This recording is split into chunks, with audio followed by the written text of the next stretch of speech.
Boa noite, igreja. Vocês estão felizes? Amém, glória a Deus. Bom, o Senhor colocou uma mensagem no meu coração já faz algum tempo. Na verdade, boa parte do meu ano passado, Jesus veio trabalhando e ministrando essa mensagem, veio me ensinando acerca dessa parte do caráter dele. Eu não sei se você está reparando, parece que está chovendo, mas é pouca coisa, fica tranquilo. E eu espero muito ter a graça de Deus nesse momento para compartilhar com vocês esse profundo comprometimento que Deus tem conosco. Como vocês já devem ter visto aí atrás, a ideia é falar um pouquinho sobre Deus como o pastor do nosso coração. Amém? Bom, primeiro ponto indispensável. A gente está na série de fidelidade. A gente já falou um pouquinho sobre a fidelidade de Deus, já falamos um pouquinho sobre a nossa fidelidade com Ele e tudo mais. Mas é necessário que a gente entenda, porque parece que às vezes não é tão claro, que Deus verdadeiramente tem um profundo e sincero comprometimento conosco. E esse comprometimento muitas vezes não é recíproco. Quando a gente vai analisar a palavra, a gente vai encontrar diversas afirmações sobre quem Deus é.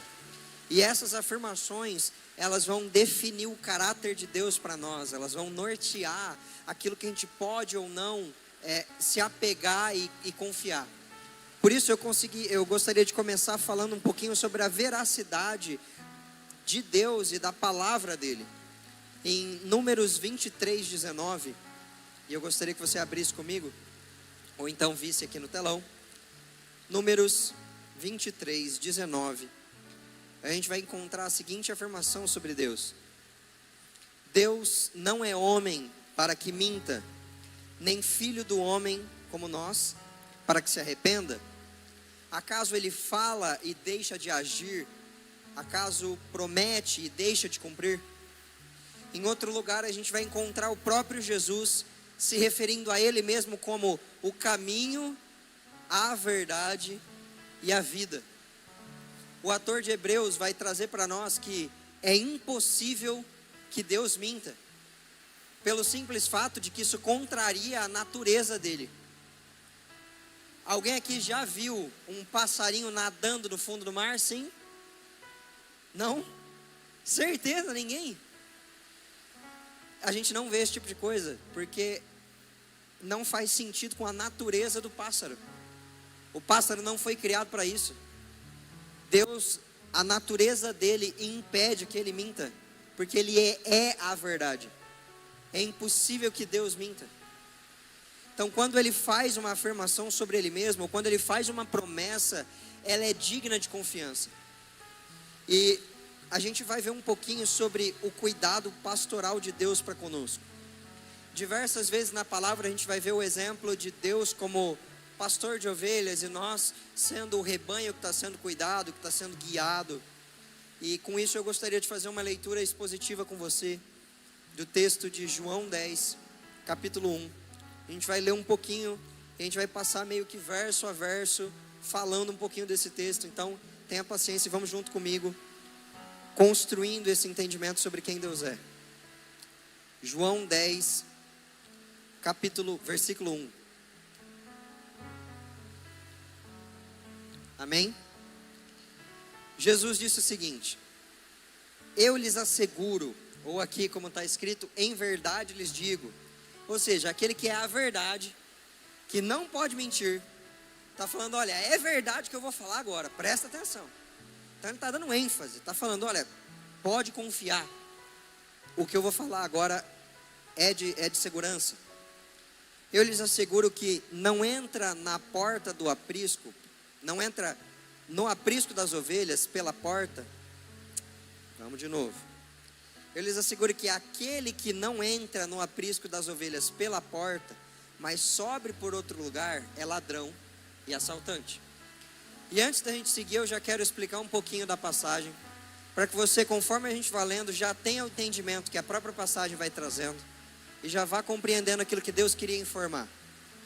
Nessa analogia, nesse exemplo que Jesus deu, Ele é tanto a porta das ovelhas, a passagem que acessa as ovelhas, como ele é também o bom pastor que cuida das ovelhas. E as ovelhas, obviamente, somos nós. Então o que ele começa dizendo? Eu asseguro a vocês que todo aquele que se achega até as ovelhas, que se achega até o meu povo, e não é pela porta, mas sobe por outro lugar, é ladrão e assaltante. Aquele que entra pela porta é o pastor das ovelhas. O porteiro abre a porta e as ovelhas ouvem a sua voz. Ele as chama e chama as ovelhas pelo nome e os leva para fora. Primeiro ponto importante. Quando eu estava lendo esse texto, e também essa revelação veio a mim, grande revelação, em novembro do ano passado, quando eu fui para uma conferência, eu ouvi um pastor dizendo que Deus era pai, não era mãe. Olha que revelação incrível. Deus é pai. Ó, essa é nova, certeza que é. Mas a gente às vezes falta entendimento sobre a paternidade de Deus e a forma que Ele conduz as coisas. Quantas vezes a gente buscou em Deus conforto, quando o Pai, o verdadeiro Pai, o que Ele deseja é exatamente te tirar da zona de conforto, te lançar para um novo desafio, te trazer proteção no caminho, enquanto te faz amadurecer, te faz crescer, te lança para novos lugares, te faz alcançar sonhos, promessas que você nem sequer esperava. O pai tem essa carga de poder enviar o filho a um lugar diferente, de poder dar destino. Que pai quer ver um filho com 30, com 40 anos, ainda na mesma casa, morando no mesmo teto junto com ele, sem ter emprego, sem ter rumo, sem ter destino? Que pai que escolheria isso? O pai não, ele provoca a mudança, ele estimula, ele coloca em desafio, ele faz você assumir responsabilidades. O pai te estimula a sair do lugar de conforto para você poder crescer. Só que quantas vezes nós olhamos para Deus como se Ele fosse mãe, como se Ele fosse só nos abraçar num lugar de conforto e dar todas as coisas que a gente sonha e pede, e ai meu filhinho lindo, beijo na testa, e é isso. Deus não é mãe. Deus não vai deixar você na sua zona de conforto, não vai deixar você com as mesmas meninices, com as mesmas criancices. Deus vai te esticar, vai te colocar num lugar de desafio, vai te apontar um destino, te dar uma missão. Vamos avaliar um pouquinho a história bíblica. Ele falou para Abraão: sai da sua terra, do meio dos seus parentes. Naquela época era muito difícil você encontrar uma civilização confiável. Pode ser que você chegasse no meio de um povo e o povo era completamente diferente, agressivo, adorava outro Deus, não ia te receber bem. Ele não tinha casa, ia ter que viver em tenda. Imagina se Deus falasse para você agora, você, não é a pessoa que está do seu lado não: filho, estou te chamando, vende todos os teus bens, tuas casas, abandona teu pai, tua mãe, teus filhos, vai para o Camboja, vou te fazer pregar o evangelho lá. Tá fácil? O que você acha? Tranquilo? Pode ser?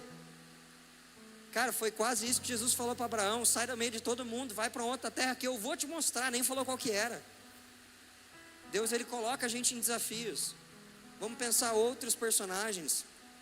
Quando a gente para orar, para olhar na palavra, Moisés, ele era filho do rei. Sabe aquelas pessoas que a gente olha no Instagram, que nasceu milionário, mas assim, muito fora de base, com 10 anos ganhou um Porsche, sabe assim, um negócio descabido? Moisés nasceu assim. Bom, foi adotado, né? Mas você entendeu. Ele cresceu dentro do palácio. Enquanto todo mundo tinha dos escravos do povo dele comia cebola e sei lá, restos de comida, ele tinha banquetes. Enquanto todo mundo tinha que sentar no chão para comer, tinha almofada, cortina e um sofá na casa do faraó, entendeu? Ele tinha luxos dos melhores da época.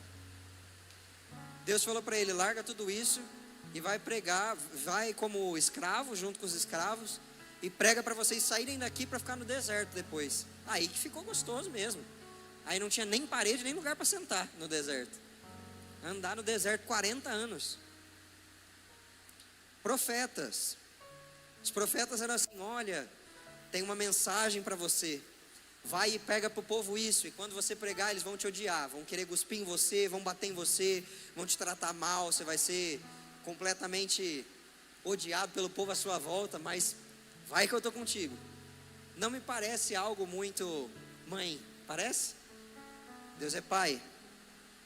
Então quando nós olhamos para esse texto, Deus não mantém suas ovelhas no aprisco, Deus não deixa elas presas como forma de cuidar do ego delas, ou forma de prisão, não, Deus as chama para fora.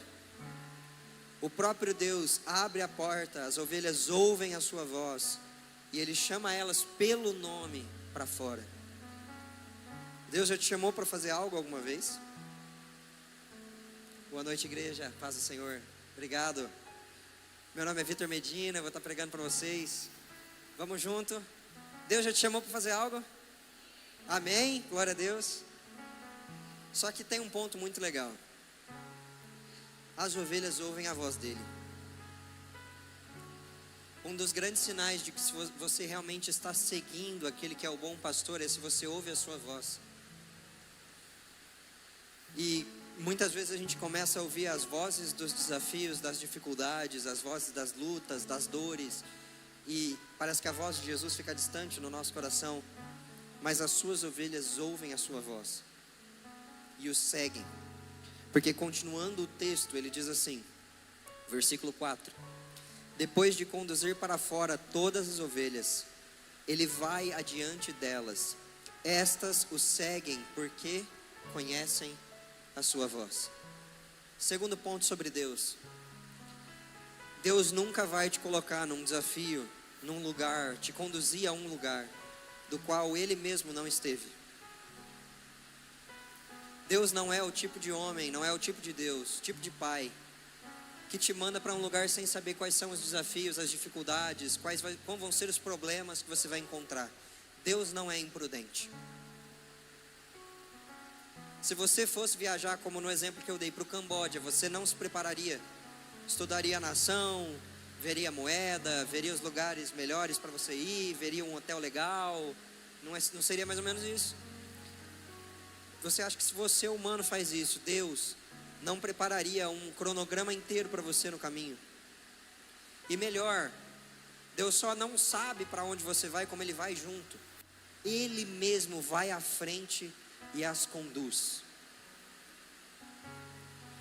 Seguir a Jesus é ser enviado para uma missão da qual você não é capaz, para falar de uma mensagem que não tem um sentido lógico, de um Deus que nos amou de uma forma que ninguém mais poderia. Seguir a Jesus é topar a jornada sem saber direito onde vai ser o começo, tendo a menor ideia de onde é o meio, e tendo um leve vislumbre de como é o final. Porque de você que já recebeu uma promessa, normalmente Deus só fala assim: você vai tocar as nações, porque você vai escrever canções, você vai escrever livros, porque você vai pastorear um povo. Não é assim? Abraão, você vai ser pai de multidões. Meu amigo, demorou muito para isso acontecer. Abraão não fazia a menor ideia do trajeto. Ele não fazia a menor ideia que ele ia ter o primeiro filho lá na velhice, ele não sabia. Mas essa é a graça da jornada. A confiança no bom pastor não está pautada em informações, está pautada no seu caráter.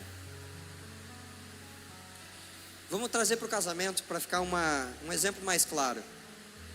Eu confio na Bru, eu não sei onde ela está 24 horas por dia.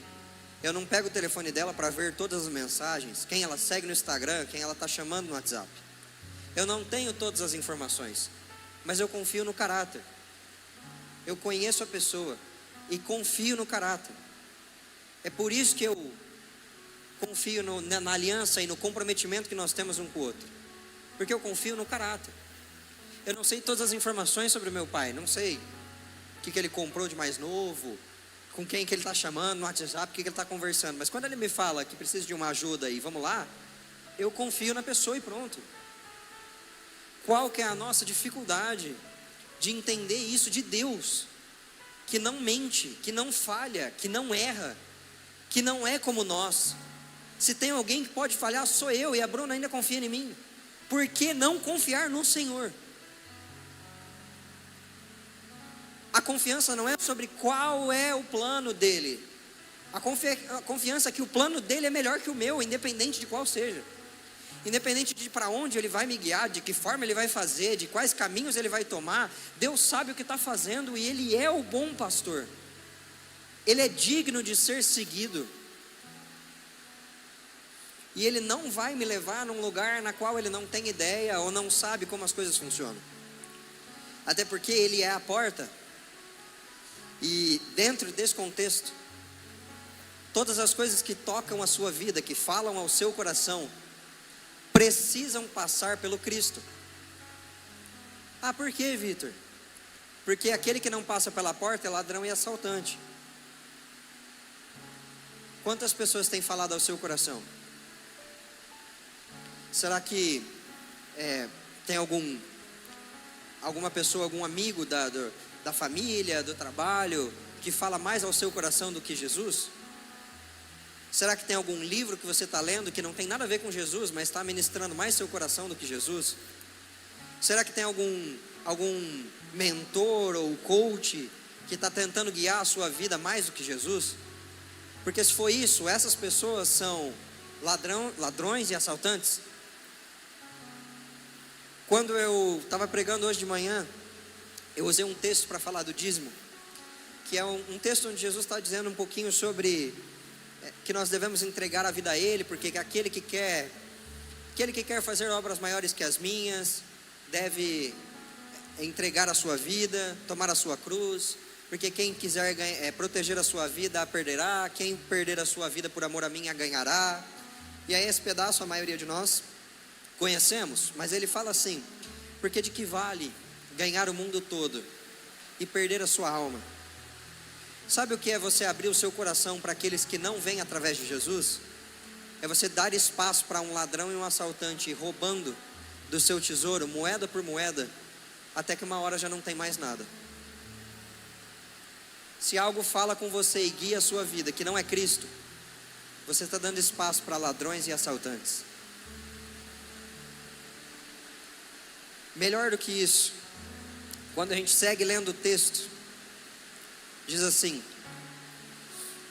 versículo 4: depois de conduzir para fora todas as ovelhas, ele vai adiante delas e estas o seguem, porque conhecem a sua voz. Mas nunca seguirão um estranho, na verdade fugirão dele, porque não reconhecem a voz de estranhos. Jesus usou essa comparação, mas eles não compreenderam o que ele lhes estava falando. Então Jesus afirmou de novo: digo-lhes a verdade, eu sou a porta das ovelhas.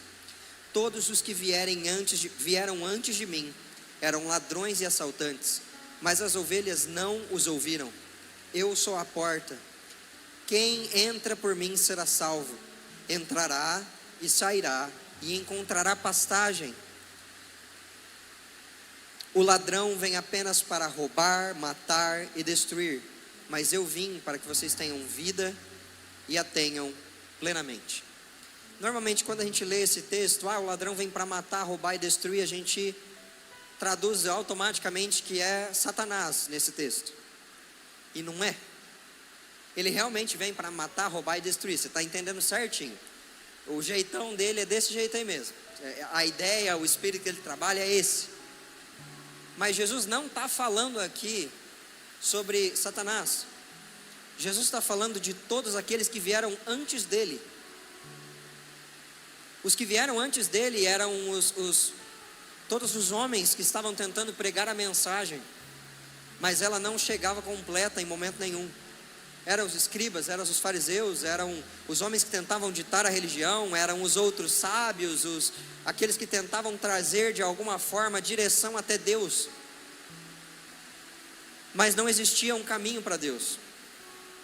Tanto é verdade que existiu de Moisés para Jesus muitos anos da mesma mensagem sendo pregada. Quando Jesus chegou, mataram e crucificaram ele. Ninguém tinha entendido nada. Era só ladrões e assaltantes. Ao invés de encher um tesouro de vida no coração das pessoas, eles colocavam fardos pesados e difíceis e cada vez mais religiosos, e eram só ladrões e assaltantes que tocavam o rebanho de Cristo e as ovelhas de Cristo de uma forma que não deveria. E aí a minha pergunta para você é: quantas vezes você colocou a sua esperança em homens? Quantas vezes você colocou o suprir das suas carências, o suprir para onde eu devo ir? Me fala, me dá uma profecia, me dá um direcionamento, me aponta um destino. Quantas vezes você colocou isso na mão de homens? Quantas vezes você se deslocou para ouvir um homem de Deus esperando que ele desse a solução para a sua vida? Quantas vezes você esperou que alguém orasse para você, para a sua vida desenrolar? Quantas vezes você ficou ouvindo e correndo atrás de profecia, ou esperando que se você estivesse mais próximo do pastor, ou se você fosse amigo de fulano, ou se você ouvisse tal vídeo, ou fosse em tal conferência, sua vida ia mudar? Amigo, o que muda a sua vida é encontrar Jesus. Aquele a quem nós precisamos ouvir é Cristo.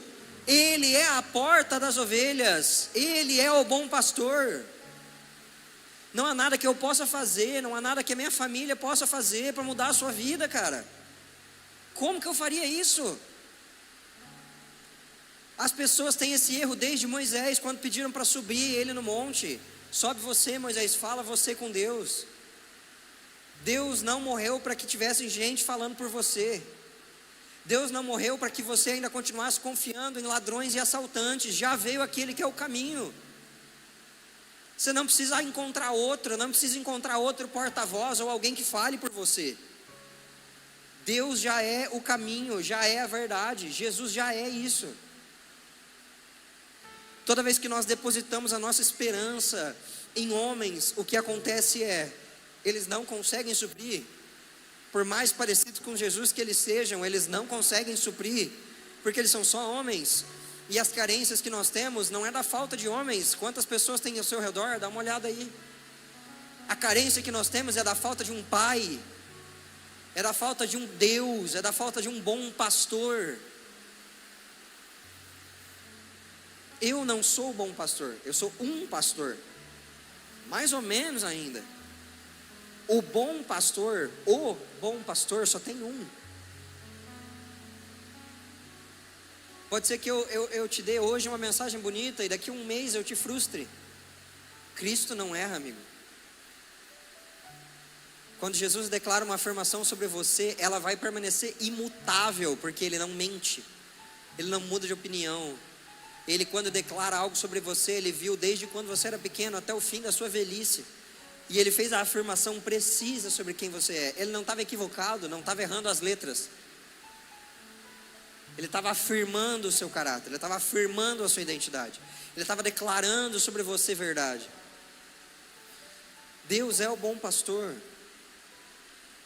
Quando a gente continua lendo, vai dizer assim, versículo 9. Já li o versículo 9? Perdão, versículo 11. Eu sou o bom pastor. Olha o crivo para ser um bom pastor. O bom pastor dá a sua vida pelas ovelhas. Quem você conhece que faria isso por você? Melhor, o pastor aqui nós vemos que é uma figura a qual seguimos. Ele abre a porta, todas as ovelhas saem, ele vai à frente e as guia. Salmos 23 vai dizer assim: o Senhor é o meu pastor e nada me faltará. Ele me guia aos pastos verdejantes, Ele me guia às águas tranquilas, certo? Qual que é o ponto principal? Muitas vezes os pastores da nossa vida não são homens, são coisas, são objetivos. A gente volta o nosso coração para esse ano eu vou dobrar o faturamento da minha empresa. Está errado? Não está. Não está. Não é um problema, desde que não seja aquilo que direciona e guia o seu ano. Porque se você está guiando a sua vida naquele ano inteiro, tentando fazer o faturamento da sua empresa subir, tentando fazer com que eu vou conquistar uma casa, eu vou conquistar um carro, eu vou me casar, você perdeu o foco. é uma ovelha que não está mais seguindo o pastor e agora está seguindo outros caminhos. Caminhos dos quais são bem mais perigosos, porque não tem ninguém que vai à frente e não tem ninguém que está cuidando. Agora, voltando para o contexto de dar a sua vida pelas ovelhas, sua empresa se sacrifica sozinha por você para salvar a sua alma, para salvar a sua vida? Não. Na verdade, ela vai exigir bastante de você, porque alguém precisa conduzir o negócio.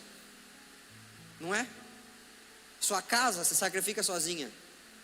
A hora que estiver dando tudo errado, você estiver muito triste, a casa vai vir e falar: não, fica tranquilo. Não vai. Ninguém vai. Só o bom pastor.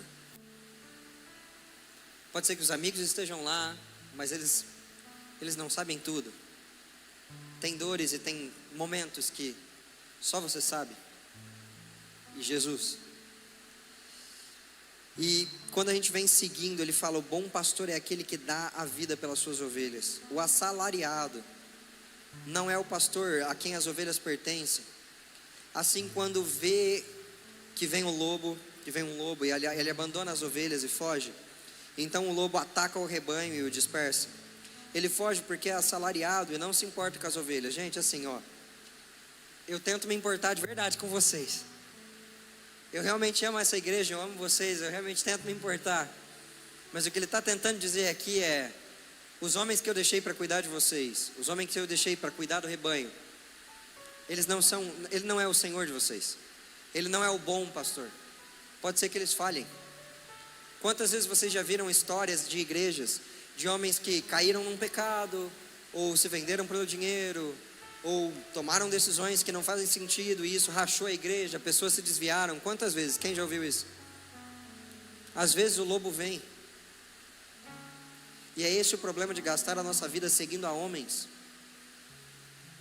Quando algo assim acontece, todo o nosso esforço e toda a dedicação que nós tivemos vai por água abaixo. Mas eu te afirmo, eu te garanto, cada segundo, cada centavo, cada momento de esforço que você gastar seguindo a Cristo, gastando a sua vida diante dos pés do bom pastor, vai valer a pena. Ele daria a vida pelas suas ovelhas. Ele sairia para a luta com o lobo. Ele venceria o lobo. Ele cuidaria das ovelhas. Ele faz isso. O bom pastor, ele se coloca à disposição. Se Davi conseguiu enfrentar leões e ursos para proteger o rebanho, Deus não faria pelos seus filhos. Muitas vezes a gente acaba cometendo esse equívoco, e a fidelidade que nós temos é dedicada a outras coisas, é dedicada a outros objetivos, a outras pessoas, quando deveria ser dedicada ao Senhor. Seguindo, ele diz assim: eu sou o bom pastor, eu conheço as minhas ovelhas e elas me conhecem, assim como o Pai me conhece e eu o conheço. Aqui ele dá outro parâmetro. O nível de conhecimento que Deus tem com você e que Ele deseja que você tenha dele é exatamente igual, o mesmo que o Pai tem dele e ele tem do Pai. 100%. Não existe um momento em que Deus esteja escondendo o coração dele de você. Deus agora ele está se escondendo o rosto dele de mim porque eu pequei muito feio. Deus está escondendo uma promessa de mim porque eu não sou digno. Deus está movendo os pauzinhos por trás de mim porque ele não vai deixar eu fazer o que eu quero. Isso é uma mentira de Satanás. Quando nós voltamos lá para o jardim, a gente consegue encontrar o seguinte: a única coisa que Satanás é descrito como pai, de alguma coisa na Bíblia, é descrito como pai da mentira, e só. Não tem nada das outras coisas que ele executa que ele é chamado de pai. E isso tem um objetivo muito claro. A primeira mentira de Satanás foi o que fez o homem conseguir cair no pecado, como fez o homem cair no pecado. E a mentira era: Deus está escondendo algo de você. Deus colocou um limite para você, porque se você comer desse fruto, você vai ameaçar Deus, porque você vai ser como Ele. Você vai conseguir tomar um lugar que só é de Deus, e você vai saber o bem e o mal. Olha que sutil, que interessante, que proposta boa. E ele engodou o homem no pecado e caímos. Só que hoje segue do mesmo jeito, e a gente segue caindo nas mesmas mentiras. Sabe qual é a estratégia top 1 de Satanás para poder fazer você cair nas coisas e fazer você desviar do caminho? Mentir sobre quem Deus é. Ele vai pouco a pouco migrando a verdade de quem Deus é do seu tesouro, como quem vai roubando de moedinha em moedinha, e quando você vê e vai tentar recorrer àquilo, já não tem mais nada. Quantas vezes a gente tinha plena certeza de algo e bastou uma pequena prova que toda a nossa fé se abalou. Satanás, ele vai mentindo para nós com coisas como: não, fica tranquilo, Deus te deu essa empresa para você ficar rico mesmo. É isso que Deus deseja, que você fique rico. Pode continuar investindo só nisso, não se preocupa com Deus, Ele já te deu isso. Sua missão é isso aí. Ah, não, seu casamento é ruim assim mesmo. Deus que fez você casar dessa forma. Deus que não cuidou de você e te deu um marido ruim desse jeito, te deu uma mulher rixosa desse jeito, que briga com tudo. Não, mas também você está muito cansado. É uma bobeira isso aí. Não vai dar, não tem problema nenhum você ficar com ela uma vez. Ah, hoje é sexta-feira, não dá nada se você beber só um pouquinho. E com essas coisas, Satanás ele vai roubando, não só da nossa santidade, mas também quando as coisas apertam e vão ficando difíceis, mesmo sem o pecado acontecer, aperta um pouquinho mais, porque Deus está tentando ser pai com você. Satanás, Deus não está cuidando de você. Como Ele pode deixar você passar por isso? Deus vai deixar suas contas ficarem apertadas assim? Deus vai te enviar para um lugar sem falar para onde? Acha por que Deus permitiria tirar uma pessoa da sua família, levar desse jeito? Tá vendo como está parecendo bastante com o tinhoso, com o Satanás? O sujo e fedido?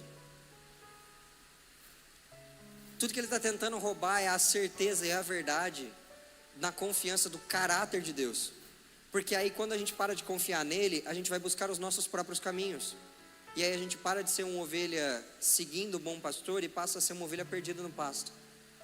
À mercê de qualquer ataque, à mercê de qualquer lobo, à mercê de qualquer buraco, de qualquer queda, de qualquer penhasco, de qualquer erro. Se você perdeu a confiança no caráter de Deus e parou de segui-lo, você está vulnerável. Mais do que vulnerável, você está em pecado. Quando a gente continua o texto, ele vai falando um pouquinho mais sobre as ovelhas e tudo mais. Mas o ponto principal é, quando elas continuam ouvindo a voz dele, elas percebem que ele é o bom pastor. E sabe qual foi a resposta do povo quando ouviu isso de Jesus? E ele falando que ia dar a vida pelas suas ovelhas, que ele ia agir dessa forma. O povo falou assim: ele tem demônio. Ele está endemoniado. Como assim vai dar a vida por nós? Está vendo quão distante um coração pode chegar? Mas eu gostaria de te mostrar a ótica de como Deus é bom, trazendo um pouquinho de salmos para cá e trazendo um pouquinho de entendimento sobre o comprometimento de Deus. Vamos ler juntos Salmos 136, versículo 1. Salmo 136, versículo 1. Diz assim: deem graças ao Senhor, porque Ele é... Vamos junto. Deem graças ao Senhor, porque Ele é... E o seu amor dura para... Então, Deus é... E o seu amor dura para... Legal.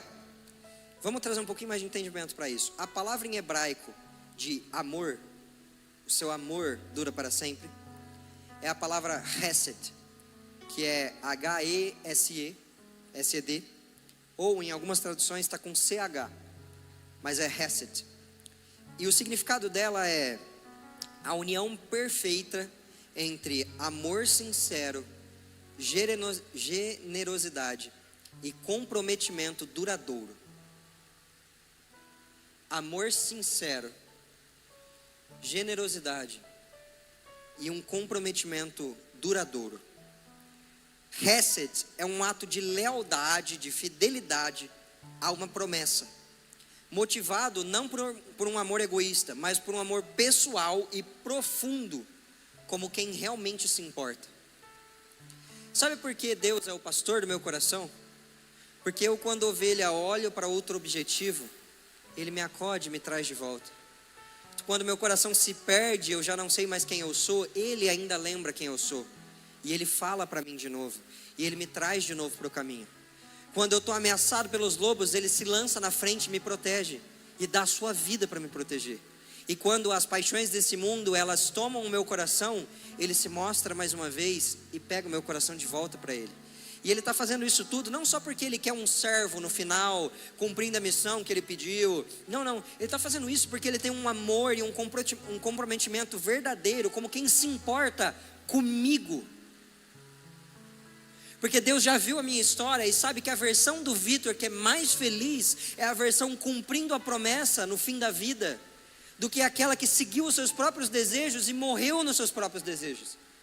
Ele sabe que é melhor e que eu vou ser mais feliz e mais satisfeito e pleno, recebendo nãos agora, mas vivendo a glória amanhã, do que vivendo o que eu quero agora e me perdendo no caminho, sem nem lembrar onde era o aprisco, onde eram as ovelhas, onde estava um pastor. Ele é o pastor do meu coração, porque Ele apacenta e guia os meus passos, permitindo que mesmo quando os meus joelhos vacilam, Ele ainda está lá. É como Pedro que sai para andar sobre as águas, e quando olha para outras coisas, ou ele afunda, mas a mão de Deus o resgata. É como Abraão, que diversas vezes deu umas mancadas no caminho. Falou que Sara era a irmã dele, aí Isaac vai lá e faz a mesma cagada, e vão seguindo assim. O povo de Israel fez centenas de erros, mas o Hesed, o amor leal que dura para sempre, permanecia atraindo o seu povo de volta. Porque era bom para Deus? Não, porque era bom para eles. Como quem se importa. Hesed não é motivado por outras intenções, apenas pela pureza do caráter de quem a oferece. Quando o povo se desvia no deserto, adora o bezerro de ouro, faz uma bagunça lá, Deus chega para Moisés e fala: Moisés, vou matar o povo, de você eu faço uma geração nova. Moisés fala: arrependa-se, Senhor, pelo seu amor, o amor que você tem por eles. Sabe qual é essa palavra, amor que você tem por eles? Hesed. Pelo comprometimento duradouro e pela aliança que você tem. Não faz isso. Moisés não estava falando que o povo não errou, não estava falando que o povo não estava certo, que era para ter misericórdia. Não era isso que ele estava falando. Ele estava falando assim: Deus, eu conheço o seu caráter, e o seu caráter é de amor e de comprometimento duradouro. Então pelo seu caráter, não mata o povo. Deus falou: beleza, não mato. Não sei quantas vezes, provavelmente muitas, Satanás deve ir tentado tirar a tua vida daqui. Ele pecou, é agora, mata ele. E aí Deus, pelo meu amor leal, não, eu ainda amo, se ele se arrepender está tudo certo, vem, eu vou continuar atraindo. Mais que isso, Deus não é um tirano sentado no seu trono, esperando você chegar e se humilhar diante dele para ver se você tem alguma chance de novo. Ele é o pastor que diz assim: quem de vocês, que tendo 99 ovelhas no campo, mas perdendo uma, não sai à procura dela, e quando encontra, a celebra, coloca nos ombros e traz com alegria e festeja? Da mesma forma, um pecador que se arrepende. Ele estava falando: eu sou um Deus ativo, que quando seu coração se perder, mesmo que seja 1 milímetro para a direita, fora do caminho, eu vou para você. Eu vou atrás de você, eu vou pegar você no colo, eu vou cuidar de você, eu vou te levar de volta para o caminho, porque eu sei que as escolhas que você faz agora não vão te levar para a vida que você deseja. É seguindo o bom pastor, é seguindo as minhas promessas que você vai finalizar a vida feliz. É seguindo a minha bondade que você vai ser cheio. Isso é ter um bom pastor. Não dorme o sentinela, não é assim? O vigia de Israel, não dorme o seu pai, amigo, não dorme o seu vigia. Davi, quando ele estava falando assim: se eu colocar a minha cama lá no fundo do mar, né, no profundo do mar, na extremidade do mar, no alto da montanha, no fundo do vale, ele ainda está comigo. Ele não estava falando isso como quem tem medo de uma segurança, de uma vigilância. como, Jesus está vendo tudo, não posso fazer nada de errado. Não, ele estava falando assim, cara, não importa se eu me enfiar no buraco mais fundo, se eu for para o outro lado do mundo, se eu estiver no meu melhor dia, Ele me vê, Ele me cuida, Ele me pastoreia. Não perde nenhuma das suas ovelhas de vista, porque Ele ama como quem se importa. Quantas vezes você já ouviu a mentira de Satanás que, isso aí não é nem tão importante, Deus não está nem aí para isso. Esse sonho que você tem, Deus está preocupado com outras coisas. Deus não vai fazer isso aí não. Eu conheço um Deus que para atender os mínimos pedidos. Até Jesus estava com vontade de comer um bombom hoje, e Ele traz uma pessoa que oferta um bombom. Esses dias o Michel estava trabalhando aqui, ele comeu e tudo mais, ele orou uma barra de Trento. Quando ele foi comprar a marmita, ele falou, queria, mas, deixa. E foi embora, veio aqui para o trabalho. Eu nunca passo para comprar doce antes de vir trabalhar. Passei e comprei uma barra de Trento e trouxe para ele. Eu nem sabia, como eu ia saber? Mas sabe quem sabia? O bom pastor sabia. Nos pequenos e nos míseros detalhes, Ele cuida dos seus. Tem uma vez que a gente estava viajando na Argentina. Então, você vê, está longe. E Deus estava cuidando. Minha mãe estava com vontade de comer banana. Não faz nem sentido. Banana é legal, mas acho que eu nunca tive vontade de comer banana. Mas ela estava. A gente foi no estádio La Bombonera. Na mesa da cafeteria do estádio tinha uma banana. E não tinha ninguém na cafeteria, uma banana na mesa. Aí ela perguntou para a moça perguntou para a moça ali que tinha venda e tal, vende banana aqui? Acontece alguma coisa assim? Não. Eu nem sei de onde surgiu a banana. Mas ela queria e Deus deu. Deus não trata a gente diferente. Acaso eu recebi alguma graça? Nasci mais bonito? Nenhum homem nasceu mais bonito. Nenhum. Se não for a misericórdia e a graça de Deus, a gente não permanece no caminho. Mas Ele continua cuidando de nós. E eu gostaria que a gente pegasse para ler Salmo 136 agora, alguns capítulos. E eu quero que você entenda o que Deus está tentando comunicar aqui hoje, tá bom? Deem graças ao Senhor porque Ele é bom, e o seu amor leal dura para sempre. Deem graças ao Deus dos deuses, o seu amor leal dura para sempre. Deem graças ao Senhor dos senhores, o seu amor leal dura para sempre. Ao único que faz grandes maravilhas, o seu amor leal dura para sempre. Ao que com entendimento fez os céus, o seu amor leal dura para sempre. Ao que estendeu a terra sobre as águas, o seu amor leal dura para sempre. Aquele que fez os grandes luminares, o seu amor leal dura para sempre. O sol para governar o dia, o seu amor leal dura para sempre. A lua e as estrelas para governarem a noite, o seu amor leal dura para sempre. Aquele que feriu os primogênitos do Egito, o seu amor leal dura para sempre. O que tirou Israel do meio deles, o seu amor leal dura para sempre. Com mão poderosa e braço forte, o seu amor leal dura para sempre. Aquele que dividiu o mar vermelho, o seu amor leal dura para sempre. E fez Israel atravessá-lo, o seu amor leal dura para sempre. Mas lançou o faraó e seu exército no mar vermelho, o seu amor leal dura para sempre. Aquele que conduziu o seu povo pelo deserto, o seu amor leal dura para sempre. Você está entendendo o que Deus está tentando comunicar para a gente aqui? Aquele que te viu quando estava formando no ventre da sua mãe, o seu amor leal dura para sempre. Aquele que viu quando você era criança e se formava e cuidou para que você não tivesse um acidente, sofresse alguma doença ou não tivesse nenhum problema, o seu amor leal dura para sempre. Aquele que cuidou da sua família e foi vendo você crescer e te dando sabedoria e inteligência, guardando pela sua vida, o seu amor leal dura para sempre. Aquele que cuidou do seu casamento até aqui, quando ele liberou Rui, trouxe de volta. Aquele que cuidou dos seus filhos e segue cuidando, que cuidou das suas finanças e segue cuidando, o seu amor leal dura para sempre. Aquele que já sabe como serão seus netos e ainda assim cuida deles, o seu amor leal dura para sempre. Aquele que viu sua história do começo ao final, ainda escolheu te amar mesmo sabendo que você erraria, pecaria, falharia, não uma, não duas, mas centenas, dezenas, várias vezes, e ainda assim o seu amor leal dura para sempre, porque Ele ama como quem se importa. Ele sabia cada passo que você daria, de certo e de errado, e escolheu seguir amando você, porque o seu amor leal dura para sempre. Ele sabia cada decisão errada, cada frustração, cada lágrima, cada choro, cada aperto no coração, e ainda escolheu seguir amando você, porque o seu amor leal dura para sempre.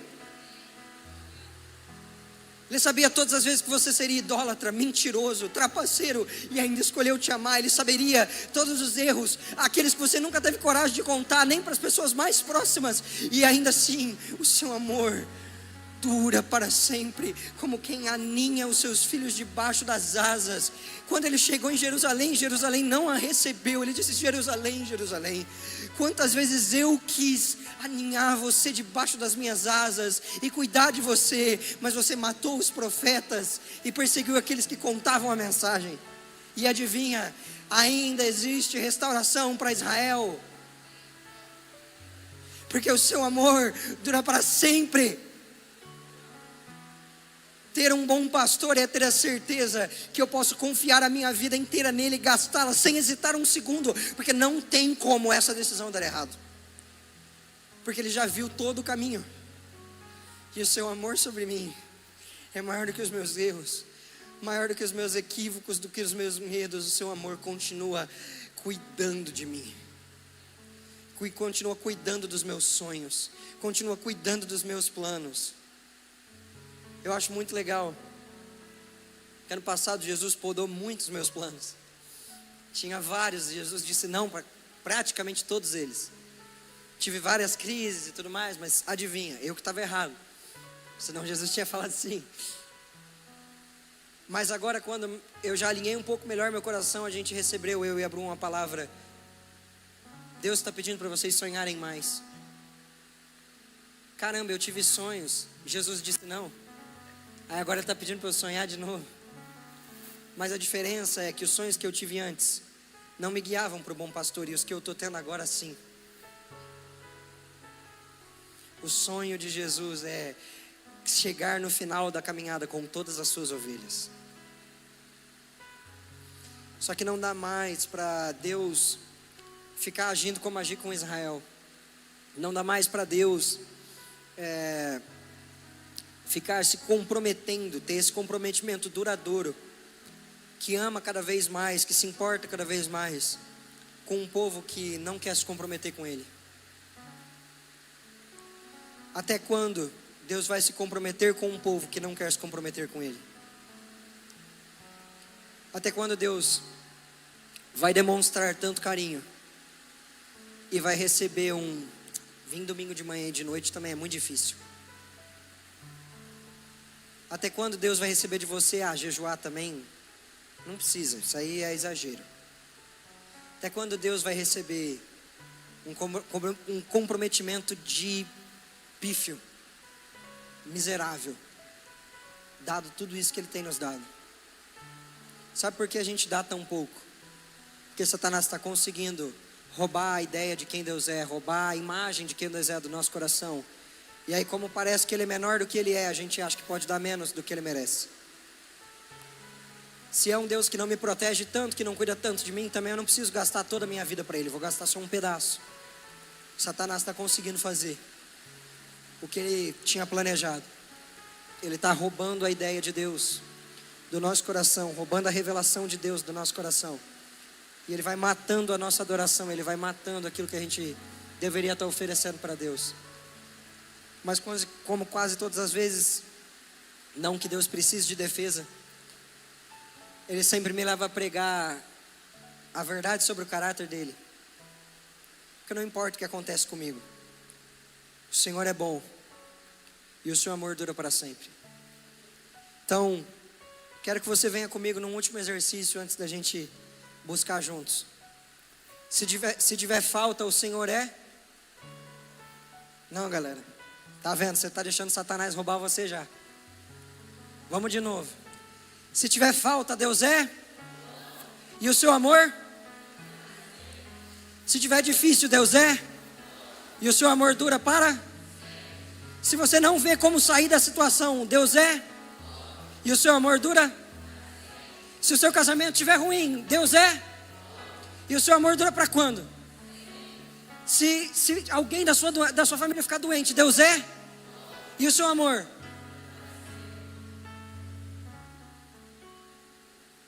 Se essa verdade estiver desse jeito, a gente vai conseguir construir o exército que Deus deseja. Porque quando Deus pedir, a gente vai estar: o Senhor é bom, e o seu amor dura para sempre. Tem a minha vida como oferta, faço o que o Senhor precisar. Porque eu sei que se eu gastar minha vida aqui, eu não terei arrependimento. Mas se eu gastar em outros lugares, eu vou ver ela ir embora. Eu seguirei o pastor, mesmo que o pastor vá para o deserto, que o pastor suba a montanha, mesmo que o pastor tenha que passar por lugares difíceis, mesmo que o pastor tenha que passar por noites, por trevas, por situações difíceis, eu permanecerei seguindo o bom pastor.